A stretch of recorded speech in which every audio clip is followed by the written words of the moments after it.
अस्सलाम वालेकुम। मेरा नाम मोहम्मद उस्मान है और आज मैं आपको बताऊंगा कार्पल टनल सिंड्रोम के बारे में।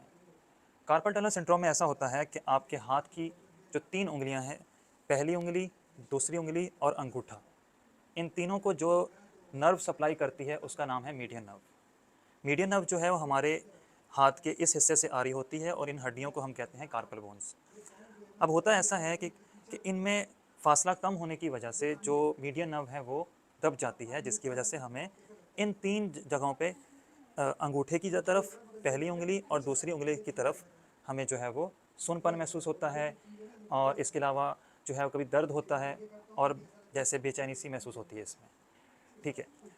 अच्छा, इनको ये होता इस वजह से है कि जैसे कि अगर कोई इस पोजीशन में सो जाए, जैसे इस पोजीशन में हो, जिनको आदत हो ऐसे सोने की, या फिर जो लोग हाथ से ज़्यादा काम हो ज़ोर वाला, जैसे स्क्रू ड्राइवर वाले होते हैं जो काम करते हैं हजरात, और जैसे घर पे कपड़े जो हैं इस तरह से निचोड़े जाते हैं, और जितनी भी इस तरह की एक्टिविटीज़ हैं, इसमें ये मसला बढ़ सकता है। अच्छा, अब हम इसको जो है वो किस तरह से कंफर्म कर सकते हैं, पक्का कर सकते हैं कि ये यही मसला है या कोई और है। तो उसके लिए हमारे पास एक टेस्ट है। उसमें हम ये करेंगे कि आपने जो है वो अपनी बाजुओं को ऐसे रख लेना है, दोनों जो कलाइयाँ हैं उनको आपस में ऐसे मिलाना है और दोनों उंगलियां जो है वो नीचे की तरफ होंगी। आपने इस पोजीशन को जो है वो 1 से 2 मिनट तक ऐसे रोक के रखना है। अगर आपके हाथ सुन हो या बाजू सुन, हाथ या उंगलियां सुन हो रही हों और उनमें या दर्द महसूस हो रहा हो, तो इसका मतलब है कि आपको। अब हम बात करते हैं कि इसको हम किस तरह से जो है वो हल कर सकते हैं। तो इसके लिए मैं आपको कुछ वर्जिश बताऊंगा जिससे आप इसको इस मसले से निजात पा सकते हैं।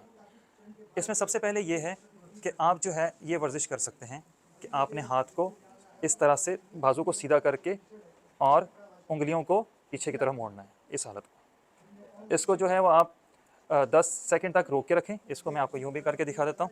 इस तरह से 10 सेकंड तक रोक के रखें और फिर छोड़ दें। ये अमल आपने 10 दफ़ा करना है। इस अमल को 10 दफ़ा करेंगे आप। इसके साथ अब हम दूसरी वर्जिश कर लेते हैं, जिसमें जो है आपने क्या करना है, हाथ को इस तरह से दीवार पे लगाना है। उंगलियां जो है वो नीचे की तरफ होनी चाहिए और ये शोल्डर के, कंधे के बिल्कुल बराबर जो है आपका जो है बाजू हो, और इस तरह से आपने हाथ को प्रेस करना है और अपने हेड को दूसरी तरफ यूँ मोड़ लीजिए। ये भी आपने जो है वो 10 दफ़ा करना है। अब हम चलते हैं अपनी तीसरी वर्जिश की तरफ। इसमें आपने क्या करना है, इस तरह से एक फिजियो बॉल ले लीजिए और बॉल को जो है आपने अपने हाथ के इस जगह पे जो है वो रखना है। पहले बॉल जो है वो टेबल पे रख कर उसके ऊपर इस तरह से कलाई रख लीजिए।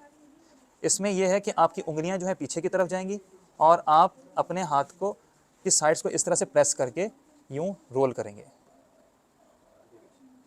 आगे पीछे की तरफ इस तरह से रोल करेंगे। इस तरह से ये होगा कि आपकी हाथ की जो ये हड्डियां हैं जिसमें फासला कम होने की वजह से नस दब रही थी और आपको ये मसला हो रहा था, वो ख़त्म हो जाएगा। तो ये थी 3 वर्जिशें जिससे आप इस मसले से छुटकारा पा सकते हैं। इसके साथ साथ हम ये कर सकते हैं कि इसमें हम रिस्ट स्प्लिंट यूज़ कर सकते हैं। वो क्या करता है कि आपका हाथ जो है वो इसको ना इस तरफ जाने देगा और ना इस तरफ जाने देगा।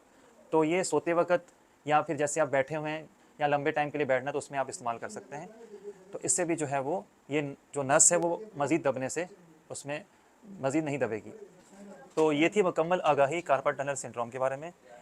और इसमें जो वर्जिशें बताई गई हैं उसको कर आप बआसानी इस मसले से निजात हासिल कर सकते हैं और अपने रोज़मर्रा के काम बआसानी सर अंजाम दे सकते हैं।